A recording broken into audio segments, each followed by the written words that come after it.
Alors peut-être quelques commentaires sur tout ce qu'on a entendu quand même. Tout ce qui a été dit a été très sensé, Avancez-vous, et correspond voilà. à la réalité. Et je souhaiterais l'illustrer par des exemples concrets, ce que vous m'avez demandé. Allez, Donc allons-y. on va y aller. La première diapo montre qu'il y a un décalage, un déphasage parfois entre l'innovation et le marché. Alors c'est soit trop tôt, trop tard, trop cher, mal adapté, politiquement incorrect, une fausse, et ça peut être une fausse bonne idée. Or, trop tôt, j'ai eu le plaisir d'amener le plus grand inventeur français, il s'appelle Raoul Parianti, il est niçois, il a 150 brevets, il laisse toute sa fortune. Et un jour, il m'a dit, j'ai inventé une voiture, je vous parle d'il y a 15 ans, hein. J'ai inventé une voiture électrique toute petite, elle est sympa et tout, et j'aimerais trouver quelqu'un qui pourrait m'aider à la proposer sur le marché, à la promouvoir, parce que je ne suis qu'un inventeur. Et c'est vrai que c'est un inventeur, et qu'un inventeur. Et j'avais la chance de connaître Nicolas Hayek, qui était le patron de Swatch. Et Nicolas Hayek avait une maison à Cap d'Antibes. On est arrivé un jour, alors il avait invité 3 ou 4 directeurs suisses, puisque Swatch c'est suisse, et Nicolas avait réussi à redresser l'horlogerie suisse au moment où elle était en train de capoter aux mains des Japonais, des Taïwanais, etc. Et il avait découvert la Swatch dans ses tiroirs. Et comme je savais qu'il avait beaucoup d'imagination et de culot, donc on va le voir, et mon ami Parianti lui présente la voiture Reva, donc c'était une voiture toute petite. Évidemment, elle avait des batteries, donc électriques, c'était génial. Il avait fait un joli film, il a fait un prototype, et ça coûte cher. Et c'était super. Ouais, bon, ça n'a pas marché, c'était beaucoup trop tôt, les batteries n'étaient pas au point. Les conseillers suisses de Hayek étaient plus que sceptiques, mais ça donnait naissance à la Smart. Parce que Smart a été développé par Swatch au départ, c'est pour ça qu'elle s'appelle Smart. Après, il s'est associé avec Mercedes et il n'avait plus les moyens, les structures financières, parce que pour se lancer dans l'automobile, c'est autre chose que de faire des montres. Bon, ça c'est un produit qui est arrivé trop tôt. Trop tard, j'en suis un peu je suis au cœur du débat. Il y a des brevets qui ont été pris à l'École supérieure de physique et chimie de Paris, d'où sont sortis les prix Nobel, Pierre et Marie Curie, Charpak, Gilles de Gène. Et ils ont inventé un système qui permettait de prendre une vitrine normale, un espace de verre, et en cliquant dessus, en générant une onde ultrasonique avec l'ongle, par exemple, ou un crayon, eh bien, en mettant 4 capteurs à la périphérie, on pouvait identifier à quelques millimètres près l'endroit où on avait cliqué. Donc à partir de là, vous pouviez imaginer une vitrine avec, comment on appelle, un agent immobilier, où il y a aujourd'hui, où il y avait, maintenant ça s'automatise un peu, vous avez les photos, mais c'était passif. En cliquant, vous pouviez, en face de la photo, vous pouviez avoir un film, etc., etc. Bon, malheureusement, on n'a pas avancé assez vite, il y a eu des petits conflits entre actionnaires, est arrivé les fameuses interfaces type iPhone aujourd'hui, etc., les interfaces tactiles qui sont autre chose. Bon, c'est pas mort parce que ce produit peut aller dans la rue, il est très résistant, alors que les systèmes mobiles, tactiles actuels, déjà ce sera limité en surface, c'est cher, alors que là, ce sont des vitres tout à fait normales. Mais c'est arrivé trop tard, sauf peut-être certaines applications. Trop cher. Bon, j'ai 2 exemples, vous avez cité le Concorde tout à l'heure, c'est vrai, c'était quand même un produit qui était merveilleux, mais trop cher et pas bien accepté par les Américains. Dans ma promotion, excusez-moi de revenir sur la carte à puce, mais grâce à France Télécom, parce que vous avez parlé de créativité de France Télécom, je ne sais pas si c'est vous ou vous, France Télécom a inventé notamment le Minitel, et on avait une avance extraordinaire. Ils ont fait la promotion de la carte à puce, et ça a mis quand même l'industrie française bien en tête sur le plan mondial. Et il fallait continuer, il fallait transformer l'essai, comme on dit en rugby. Manque de chance, il y a deux mecs que j'ai pas trop aimés. On est allé voir avec un petit lecteur qui sécurisait les transactions Minitel. Il y avait 6 100 000 Minitel sur le marché en France, gratuit. Ah non, évidemment, ils avaient mieux. Ils ont fait le Magis. Le Magis, c'était gros, cher, et là, il fallait payer. Mais ça a été la mort, alors qu'on avait 10 ans d'avance sur la transaction électronique sécurisée. Peut-être que Minitel aurait été conçu, Internet aurait été conçu un peu différemment, mais voilà un produit qui était trop cher, parce que le Magis était trop cher, en fait il n'était pas gratuit, comme l'était le Minitel. Politiquement incorrect, encore un exemple, parce que vous me l'avez demandé, hein, de carte à puce. En 1978, avec des ingénieurs de Bulle, on était allé voir Madame Simone Veil, ministre de la Santé, et on leur proposait la première carte à puce au monde, mais vraiment la vraie carte à puce, avec un microcalculateur, avec de la sécurité. On pouvait stocker des images, stocker des informations, etc. Et tout automatisé. On pouvait mettre des photos, on pouvait mettre des images, de l'imagerie. Il y avait assez de capacité déjà en 1978. Les brevets d'origine étaient de 1974 de Moreno. Eh bien, elle était séduite. C'était un peu cher au départ, mais on savait avec le volume qu'on pourrait réduire nos coûts. Eh bien, il y a quelqu'un qui s'est passé sur l'oreille de Simone Veil et il lui a dit, écoutez madame, si on fait ça, mais c'est 20 000 emplois de la sécurité sociale qu'il faut supprimer immédiatement parce que tous les grades papier n'ont plus de boulot. Bon, c'était effectivement politiquement incorrect. Et on est sorti 20 ans après avec une merde, c'est une carte verte que vous avez dans la poche, il n'y a rien dedans, c'est juste une clé qui accède à un réseau, il n'y a rien. Imaginez, et on peut le refaire demain ça. Vous avez... Pardon ? Quoi ? Elle est même plus fabriquée en France, la carte verte. Ouais, je ne sais pas ce qu'ils font. Non, les pays arabes, c'est verte, elle doit se fabriquer forcément les pays arabes. Non, je plaisante. C'est une erreur stupide. Non, mais alors, vous vous rendez compte, si aujourd'hui on avait le fichier médical, c'est-à-dire les allergies, le groupe sanguin, l'imagerie médicale, chaque fois que vous arrivez, des gens vont à l'hôpital, on refait tous les tests, on refait tout, alors que ça peut être fait peut-être 3 mois plus tôt. Et la photo. Douste Blazy avait dit on va mettre la photo sur le machin pour éviter la fraude, parce qu'il y a une fraude incroyable sur la carte santé, la carte vitale, incroyable. Vous mettez la photo dans la puce, ni vu ni connu. Et là, j'ai trouvé en Arabie Saoudite le patron de la sécurité qui me dit mais c'est génial, vous pouvez mettre une photo dedans. Et je lui ai fait la démonstration. Il me dit, voyez, pour nous, on est vraiment embêtés parce qu'on a des mecs qui partent à l'étranger avec 4 femmes. Et ils reviennent avec 4 femmes différentes. Alors que si vous avez la photo, bon, d'abord, il n'y a que des dames qui ont le droit d'aller voir, des gens de la sécurité. Bon, voilà. Bon, ok. Donc voilà un produit qui était politiquement incorrect pour des raisons purement environnementales en France. La fausse bonne idée. Là aussi, je parle d'il y a 15 ans au moins. Il y a une société qui s'appelait Volbac qui avait développé un produit, évidemment toujours avec une puce, qu'on cachait dans la voiture, on l'a caché, une petite antenne, et il suffisait de déclarer que la voiture était volée, immédiatement on pouvait la localiser aux stations-service, au péage, au port de Marseille parce qu'il en partait, etc., etc. Eh bien, ça n'a pas marché. Pourquoi ? C'était une fausse bonne idée. Nous, on était naïfs, on disait, mais les compagnies d'assurance vont être ravies parce que, en général, c'était des grosses voitures qui étaient volées, donc ça coûte vachement cher. Non. Pourquoi ? Parce que les polices, on les augmente, les polices d'assurance, on les augmente. Et puis finalement, plus il y a de vols, plus ça fait tourner le business. Ensuite, on s'était dit, les fabricants de bagnoles, non plus. Pourquoi ? Il en part en Afrique, il en part des pays de l'Est, ça fait encore plus de voitures de vendues. Et enfin, la police. On dit, mais la police va être vachement intéressée. Non. Trouver une voiture avec les voleurs à l'intérieur, c'est vachement dangereux pour eux. Donc ils préféraient trouver une bagnole où qu'elle disparaisse ou qu'elle soit brûlée sur le bord de la route. Donc ça, c'était la fausse bonne idée. Alors, je vais... Pardon ? Pardon ? Ou pas la trouver du tout, même. J'ai pas compris. Ou même ne pas la trouver du tout, c'était encore moins. Oui, bon, c'était une... Bon, mais on y croyait vraiment, on a investi en plus, c'est ça, parce qu'on savait, techniquement, on savait le faire. Bon. Alors ensuite, aujourd'hui, le paiement par téléphone mobile. Il y a 8 ans, avec des copains, on a créé, enfin des alliés, une structure qui s'appelle Cassis International, je l'ai fait avec le nom du coin, hein. Certificate Authority Service Secure Integrated System, c'est pas beau ça? Mais t'étais chez Gemplus encore à l'époque. Et donc, et c'était quoi? C'était utiliser le téléphone portable pour commencer à payer. Et ça a super bien marché en Corée, au Japon, parce que là-bas, les mecs ils sont moins cons que dans les pays occidentaux. L'opérateur télécom, la banque et le prestataire de service se mettent d'accord. Ça fait presque 10 ans dans les pays occidentaux que chacun veut le gâteau pour lui. Les fabricants de téléphones, l'opérateur télécom, le prestataire de services, les transports, etc. Et surtout également les prestataires et les opérateurs et les banques. Tout le monde veut participer et avoir une part du gâteau. Donc, mais ça va passer, c'est en train de venir enfin en Europe. Vous savez pourquoi? Parce que tout le monde a la trouille de Google et de Apple. Parce que Google, c'est parti. Ils ont pris le contrôle de Motorola. Et pourtant, Motorola, c'était une sacrée boîte. J'ai travaillé 15 ans. et ils étaient des leaders mondiaux.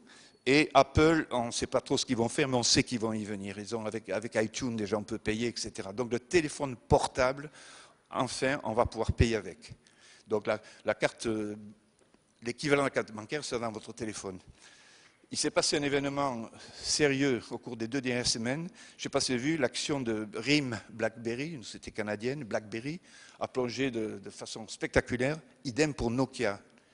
Ils se sont plantés sur le Near Field Communication. Leurs produits ne sont pas bien sortis, sont sortis après les autres. Aujourd'hui, les deux qui se taillent le marché, qui vont se le tailler, c'est Apple et Samsung. Alors, RIM n'est pas mort, ils seront repris, certainement Nokia aussi, mais Nokia fait un accord Microsoft déjà, etc. Donc il peut se passer des choses de façon très très rapide parce que l'innovation n'a pas été là ou l'innovation n'a pas été réussie. La diapo suivante, et c'est là que je pense que les conseils, et j'y reviendrai, ont un rôle très important à jouer, ce sont trouver les tendances, les dénicheurs de tendances. Bon, il vaut mieux investir là où il y a un marché potentiel important.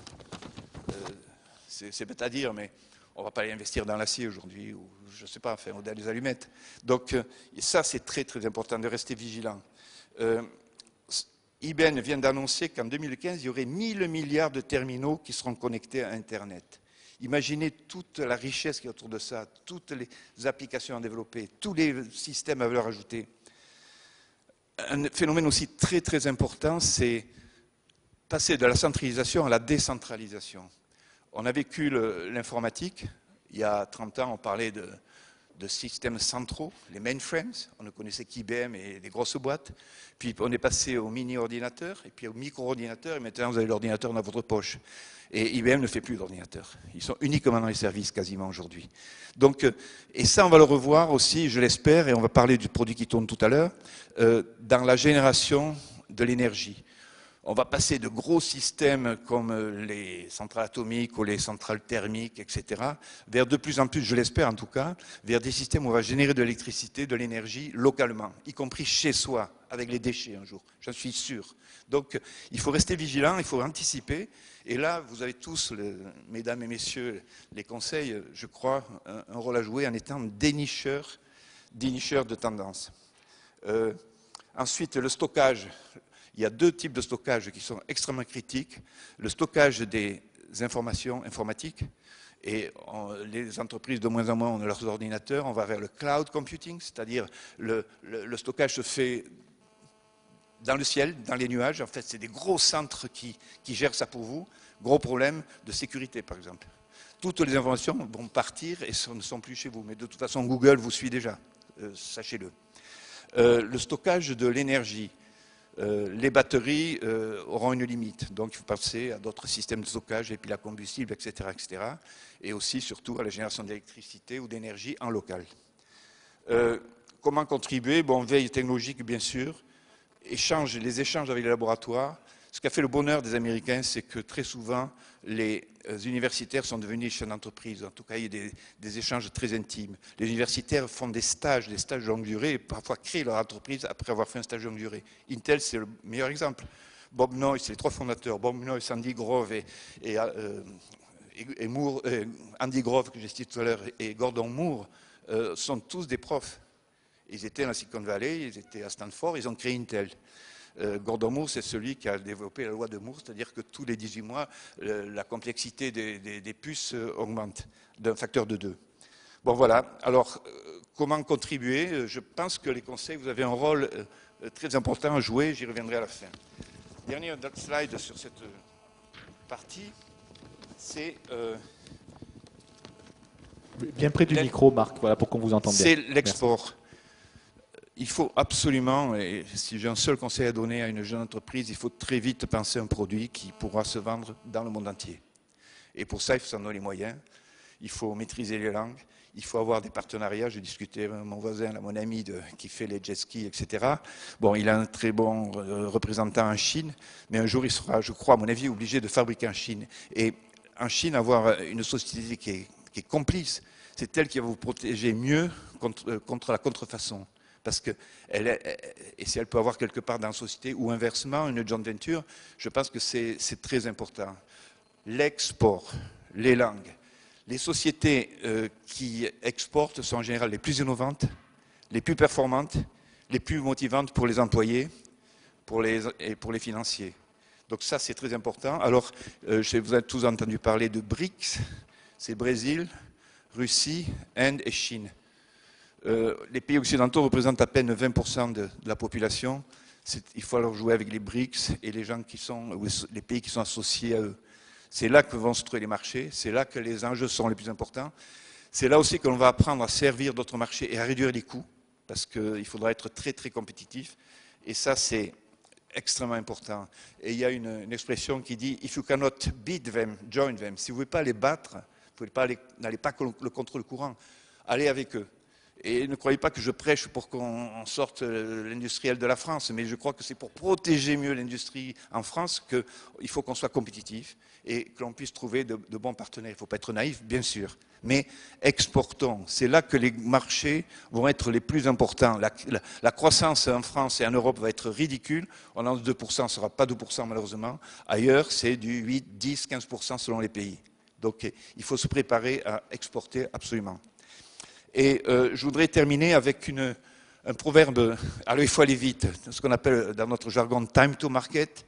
Il faut prendre des brevets, oui, il ne faut pas trop en parler, c'est certain, tu as raison, mais il faut aller très très vite, le plus vite possible. Et y aller seul, c'est difficile. C'est pour ça qu'il faut aussi des partenaires, notamment chinois. J'insiste. Alors il y a un proverbe africain qui dit « Chaque jour en Afrique, chaque matin en Afrique, une gazelle se réveille et c'est qu'elle doit courir plus vite que le plus rapide des lions pour survivre. Chaque jour en Afrique, un lion se réveille et c'est qu'il doit courir plus vite que la plus lente des gazelles pour survivre. Que vous soyez lion ou gazelle, il vous faudra vous lever et courir le plus vite possible. Voilà, merci. Merci Marc Lassus. On se retrouve tout à l'heure parce que moi, il faudra quand même qu'on m'explique comment une éolienne peut tourner dans un endroit où il n'y a pas de vent. Hein. Mais ça, bon, vous nous l'expliquerez tout à l'heure. Hein. Vous mettez un ventilo comme j'ai mis là. D'accord. Bon, Alain Cornille, il est avec nous. Alain, voilà, il va venir nous rejoindre. Parce que ce qu'on voulait faire, voilà, Marc va vous passer son micro, c'est avoir avec nous quelqu'un qui a créé une entreprise. Dans le cas d'Alain, cette entreprise s'appelle Ekio. Je crois qu'elle a été créée tout près d'ici, hein, puisque quand on s'était vu les premières fois, vous étiez à la pépinière de Méreuil. Alors, c'était quoi Ekio, cette entreprise, puisqu'elle elle n'existe plus et on va en parler. Quelle était l'activité ? Alors, Ekio avait développé un produit innovant de haute technologie médicale pour le traitement et la prévention des cicatrices. Donc, l'aventure a duré 6 ans et malheureusement, la crise financière et d'autres facteurs nous ont pas permis de mener l'aventure jusqu'au bout et on a dû céder les actifs. Alors la première chose quand même, c'est qu'on va être rassuré sur ce qui s'est passé pour vous après, puisque c'est quand même un des points importants, c'est la notion de réseau. Vous avez réussi à rebondir, vous êtes aujourd'hui salarié d'un grand groupe américain et vous avez donc, j'allais dire, cet échec bien digéré et bien rebondi derrière. Bien digéré, c'est peut-être un peu vite dit, mais en fait, le processus est encore en cours. Ceci dit, j'ai effectivement pu bénéficier du réseau et retrouver un job relativement rapidement, dans les 6 mois, pour une société américaine innovante. Alors pas un grand groupe encore, mais qui offre un exemple intéressant des stratégies de résilience pour l'innovation, et c'est ce que je voudrais aborder ici. Voilà. Alors peut-être quand même un mot pour donc nous expliquer pourquoi Ekio n'a pas marché, quels sont, enfin, sans vouloir retourner le couteau dans la plaie, sans jeu de mots en plus, puisqu'on parle de cicatrices, mais qu'est-ce qui n'a pas réellement marché dans l'aventure d'Ekio ? Bon, je pense qu'il y a eu un facteur externe qui était la crise financière, où c'est une société d'innovation, enfin innovante, qui basait son développement au départ sur le capital risque et la disponibilité du capital risque. Et il est vrai qu'avec la crise, il y a eu un assèchement total du capital innovation en Europe de manière générale, et même aux États-Unis, puisqu'on avait été approché par des fonds américains et ils n'ont pas donné suite à la chute de Lehman Brothers et à la crise qui s'en est suivie. C'est pour les aspects externes. Ça, c'est sur les aspects externes. Les aspects internes, ça nous remet sur la question qu'on se posait, est-ce que l'innovation peut-elle trouver son marché ? Je pense qu'il y a une deuxième question qu'il faut se poser, parce que très rapidement on peut je pense qu'il y a des moyens de voir s'il y a un marché potentiel pour une innovation, c'est quand l'innovation va-t-elle trouver son marché? Parce que c'est aussi quelque chose d'assez difficile qui peut être impacté également par des facteurs externes. Pour nous, ça a été par exemple l'administration Obama qui a changé les règles de fonctionnement de la FDA et qui a retardé la disponibilité du produit sur le marché américain. C'est un des facteurs qui a joué dans ce domaine. C'est aussi le fait qu'il s'avérait que notre technologie était probablement plus performante pour le traitement des cicatrices pathologiques que la prévention de la cicatrice cosmétique et qui nécessitait des études complémentaires. Donc il fallait trouver du temps supplémentaire, donc de l'argent, donc des financements, et on retombait sur le problème initial. Mais là, je voudrais juste souligner un point qui est important pour l'innovation, et en particulier l'innovation technologique qui fait appel au capital risque. C'est la nécessité dès le départ, et on parlait souvent des projets qui arrivent, qui commencent à se poser des questions quand il est quasiment trop tard. Peut-être que dans notre cas, c'était une partie de ce qui s'est passé, mais je pense qu'une des questions à se poser qui est stratégiquement cruciale pour ce type d'entreprise, c'est quelles sont les stratégies de minimisation du risque par rapport au time to market. Et on parlait du time to market juste il y a quelques instants, et ça, on s'aperçoit dans toutes les expériences de start-up qu'il est excessivement rare, si ce n'est tout à fait exceptionnel, qu'une entreprise trouve son marché du premier coup, ou en tout cas dans le timing qu'elle s'était donné au départ.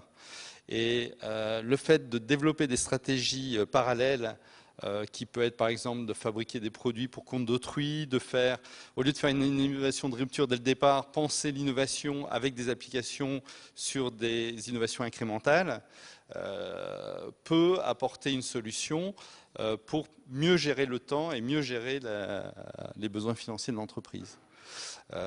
L'entreprise pour laquelle je travaille aujourd'hui, une société américaine, qui avait une idée sur une véritable innovation de rupture pour le traitement des accidents vasculaires cérébraux, et qui en fait a décidé de ne pas d'emblée investir l'ensemble de son capital là-dedans, mais à développer sur des bases technologiques similaires un produit incrémental avec un marché plus faible, mais qui lui a apporté un cash flow, qui lui a permis de pérenniser son noyau, enfin son équipe R&D et son savoir-faire technologique, et de développer dans un deuxième temps l'innovation de rupture qui lui a apporté le succès qu'elle connaît aujourd'hui. Donc ça, je pense que quand l'innovation va rencontrer son marché, se poser cette question est absolument primordial lorsqu'on entre dans ce type de projet. Merci de ce témoignage et merci d'être venu nous voir. Je pense qu'il y aura peut-être beaucoup de questions dans quelques instants pour vous, Alain Cornil. Merci. Alors, je vais passer maintenant la parole à Didier Pléga, qui est avec nous et qui représente l'entreprise Vedalis, mais également l'incubateur de Grand Lumini. Je crois que c'était tout à l'heure le représentant du conseil régional qui parlait des incubateurs de notre région. Didier, je vous passe tout de suite le micro. Merci. Voilà, alors cette raison des différents échecs peut-être de certaines entreprises, cette importance de ne pas sortir un produit trop tôt, on dit toujours qu'il faut dans la vie jamais avoir raison trop tôt. Bon, donc c'est aussi un des problèmes dont vous allez nous parler, puisque vous avez ce type d'expérience, donc au travers à la fois ces deux casquettes de l'incubateur et de la société Vedalis que vous allez nous présenter rapidement. D'accord, merci. Bonjour. Oui, l'incubateur, je n'avais pas prévu effectivement de parler de ça, et même de la société, en vérité, tout ce que j'ai entendu jusqu'à maintenant me fait changer très certainement le discours que j'avais préparé, et je vous prie de m'en excuser. Alors, très rapidement quand même, le problème de temps, le problème d'anticipation est absolument fondamental dans les process, et s'il y avait une suggestion à faire, c'est de se rappeler de la phrase de Louis Pasteur, c'est que la chance sourit aux esprits préparés, autrement dit faire appel d'une part à du conseil, d'accord. D'autre part, bien anticiper que les choses ne se passent absolument jamais comme prévu. Vous parliez de cet exemple d'effet impondérable. Enfin, les exemples ont été multipliés par les intervenants précédents et je ne pourrais que rajouter des exemples moins probants que ceux qui ont déjà été donnés jusqu'à maintenant. Mais gardez absolument ça en tête. Ça me paraît être la première suggestion. La deuxième, qui est une profession de foi, et après je parle de l'incubateur et de Vedalis, c'est le changement. Entreprendre, c'est l'essence même de la vie. Et à partir de là, je pense que tout le monde, effectivement, peut entreprendre, doit entreprendre, en fonction de son contexte et de ses appétences. Après, une question d'opportunité et de chance, comme le disait M. Lassus tout à l'heure. Alors, l'incubateur, très très rapidement, qu'est-ce que c'était? Et vous connaissez sans doute tous ce genre de dispositif aujourd'hui. C'est des dispositifs qui ont pour vocation d'accompagner des porteurs de projets avant même d'être passés au fait, avant d'avoir construit l'usine, pour reprendre l'image de tout à l'heure. Et c'est effectivement un élément déterminant pour réduire le risque. L'expérience montre, y compris pour des réussites aujourd'hui de start-up, que le premier départ a été, on pourrait dire, un faux départ. Et heureusement, comme dans toutes les courses, plus il y a de faux départs tolérés, mieux c'est. D'autre part, on sait aussi très bien que plutôt que de parler d'échec, l'expérience acquise quand on s'est frotté une première fois à des difficultés, si elle est bien comprise, bien assimilée, avec suffisamment de recul, devient un atout. En fait, d'un pépin, on transforme la chose en pépite pour l'avenir. Et c'est un phénomène sûrement, diminuant de facteurs extraordinaires le risque pris dans son prochain projet de création. Je referme la parenthèse sur l'incubateur. C'est une synthèse des expériences vues et acquises. Bien sûr, je pourrais en parler avec vous plus longtemps, mais je n'ai que de 5 minutes et je ne suis pas en train de respecter le timing. Je vous prie de m'en excuser. Concernant Vedalis, Vedalis donc, est une société innovante, éditrice de logiciels, qui est basée à Aix-en-Provence. Et en fait, notre métier tourne autour de la gestion des connaissances avec une plateforme technologique. Mais vous pouvez avancer. Merci. Une plateforme technologique, en fait, qui a pour but tout simplement de traiter un certain nombre de problématiques qui ont d'ailleurs été citées depuis le début de l'après-midi. Le transfert de compétences entre générations, l'aspect boîte à idées, la diffusion des best practices plus rapidement dans des organisations multisites, dans des grandes entreprises aussi bien que dans des entreprises de mid-market, ou encore dans des contextes de cluster, style pôle de compétitivité. Tous ces typologies-là sont aujourd'hui des clients chez nous. Merci. Alors, l'innovation, on la vit par mon expérience personnelle, rappelée au niveau de l'incubateur, mais aussi aujourd'hui d'entreprise Vedalis, de deux manières, chez nos clients et chez nous. Alors, chez nos clients, c'est assez simple en fait. La phrase de Peter Drucker qui est rappelée ici n'est pas d'aujourd'hui, elle a une bonne vingtaine d'années. Et pourtant, appliquée aux tâches que l'on connaît, la connaissance devient de la productivité, appliquée aux nouvelles tâches, la connaissance devient de l'innovation. Ce bon précepte est encore, dans bien des cas, dans beaucoup d'organisations, sous le boisseau. Autrement dit, nos clients vivent une difficulté vis-à-vis de l'innovation, qui est une difficulté liée à des changements de processus, liée à des changements comportementaux, managériaux, sans même parler de l'introduction de notre propre technologie dans leur propre organisation. Toutefois, donc ça, je viens de parler d'obstacles, pour mettre ça en face de l'aspect temps. Évidemment, par contre, il y a des bénéfices.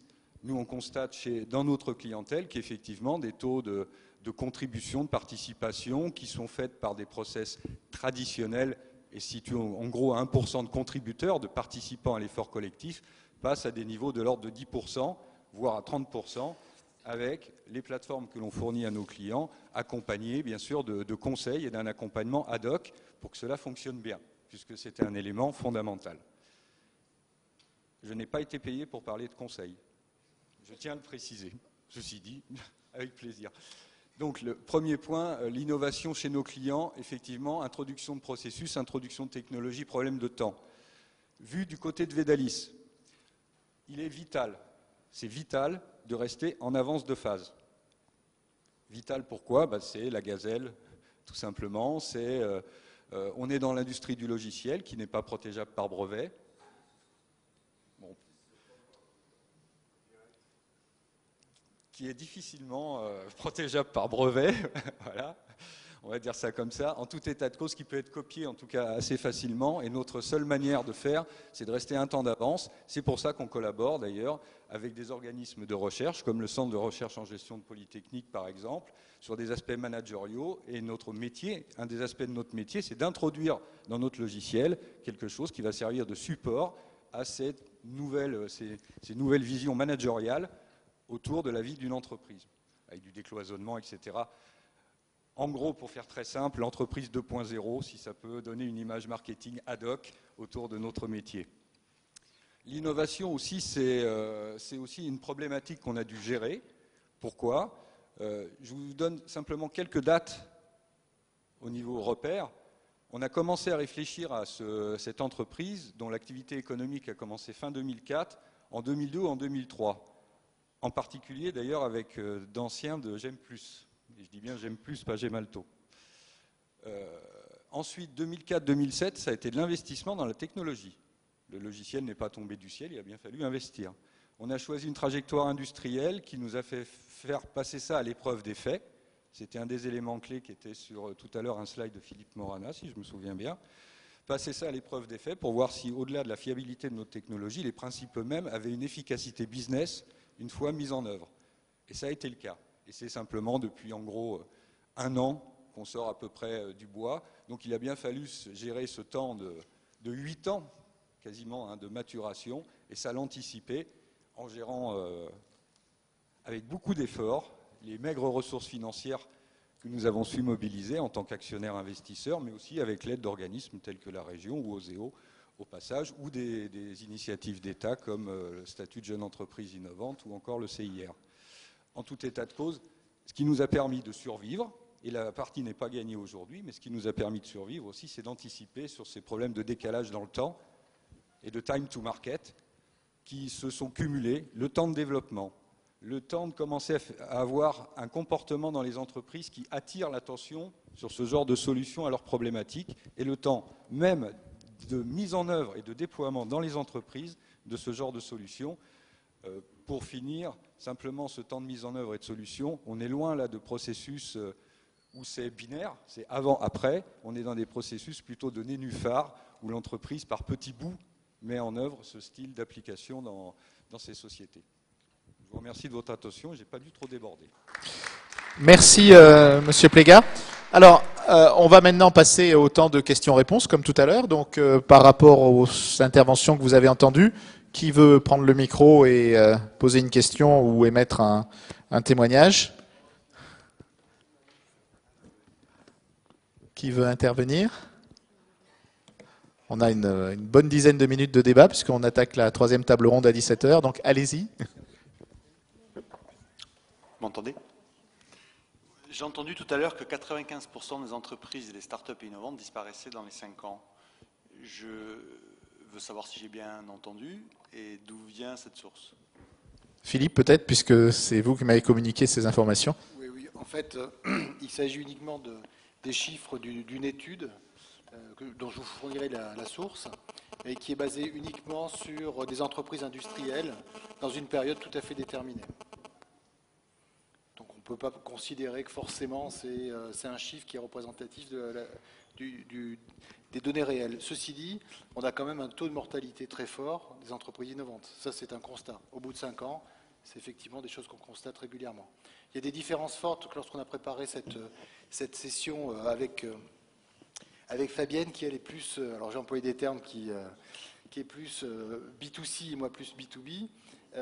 On a normalement des taux qui sont un peu plus faibles, je crois, dans le secteur des ventes au public, et qui sont un peu plus élevés dans le secteur des ventes aux entreprises.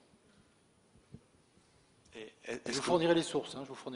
Oui, ça m'intéresse bigrement. Est-ce que vous avez identifié le ou les 2 ou les 3 facteurs déclenchants de ça ? Alors, le facteur principal de cette étude, c'est le facteur marketing.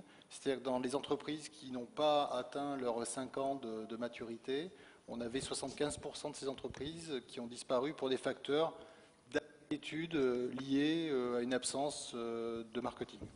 Soit d'études, soit ensuite d'adaptation du produit aux us et coutumes du marché. Voilà pourquoi on s'est permis de faire une session spécialisée sur l'innovation, trouvera peut-être son marché. Merci. Autre intervention sur ces différents thèmes ? J'aurais voulu peut-être, Didier Pléga, que vous me donniez un exemple dont on avait parlé quand on a préparé cette réunion au téléphone, qui était un exemple de la difficulté qu'il y avait parfois dans les organisations de discuter entre la partie production, la partie recherche et développement. Il y a quand même dans les entreprises aujourd'hui, peut-être alors pas dans les entreprises en création, mais dans les entreprises déjà existantes, une nécessité d'améliorer, je galvaude un peu peut-être le terme, la communication interne sur ces questions ou les façons de travailler ensemble. Oui, écoutez, effectivement, il est très fréquent que pour un certain nombre de raisons, il y ait des problématiques de cloisonnement qui se posent dans les entreprises. Alors cloisonnement géographique, parler sur différents continents, cloisonnement aussi évidemment entre business group, business unit, département. Et ça, c'est des exemples vécus et que tous celles et tous ceux qui sont passés dans des grandes organisations ont dû rencontrer sans aucun problème. Réinventer la roue, une diffusion d'une best practice qui ne se fait pas d'un site à l'autre. Enfin bref, ce sont des exemples d'une banalité affligeante. Et pourtant tellement répandu et tellement coûteux. Alors effectivement, un exemple type d'un de nos clients historiques, qui est dans l'industrie de l'aluminium en l'occurrence, est tout simplement de dire, voilà, comment on peut faire pour améliorer notre excellence opérationnelle, voilà comment la question a été formulée. Bien, c'est pas très compliqué, au moins sur le papier, mettons en réseau les ingénieurs de production, d'une part, quelle que soit leur localisation géographique, ils partagent des problématiques communes, un métier commun, ils se rencontrent, ils ont des similitudes très claires, et d'autre part, ajoutons à ça une relation avec les centres de recherche et développement, qui sont source de savoir pour l'entreprise, et qui ne communiquent pas assez ou pas suffisamment avec le terrain, et réciproquement. Donc effectivement, un des usages est celui-là. D'autres existent aussi, des transferts de compétences entre générations. On retrouve un petit peu toutes les thématiques et ces modèles de réseau, en fait, de réseau de connaissances, comme on dit, qui ont une certaine efficacité, une efficacité avérée, puisque au-delà de l'exemple que je viens de citer, il y a une étude très intéressante de McKinsey qui a été faite à 10 années de distance et qui concluait en fait que les groupes qui étaient restés les plus compétitifs étaient ceux qui avaient appliqué une stratégie volontariste de mise en réseau de connaissances entre leurs différents sites. Et ça, c'est un impact économique direct, puisque, en fait, dit autrement, certains sites ont disparu ou certains groupes ont disparu faute de ça, alors que d'autres se sont développés en étant positionnés sur les mêmes marchés. Bien, merci beaucoup de ce témoignage et de cet exemple. On va vous proposer, puisque quand même dans le cadre de cette réunion, il y a aussi les stands des conseils qui sont donc dans le hall d'entrée, peut-être donc de marquer une pause dans cet après-midi avant les 2 dernières tables rondes, et puis on se retrouve d'ici une dizaine de minutes pour redémarrer. Voilà, merci.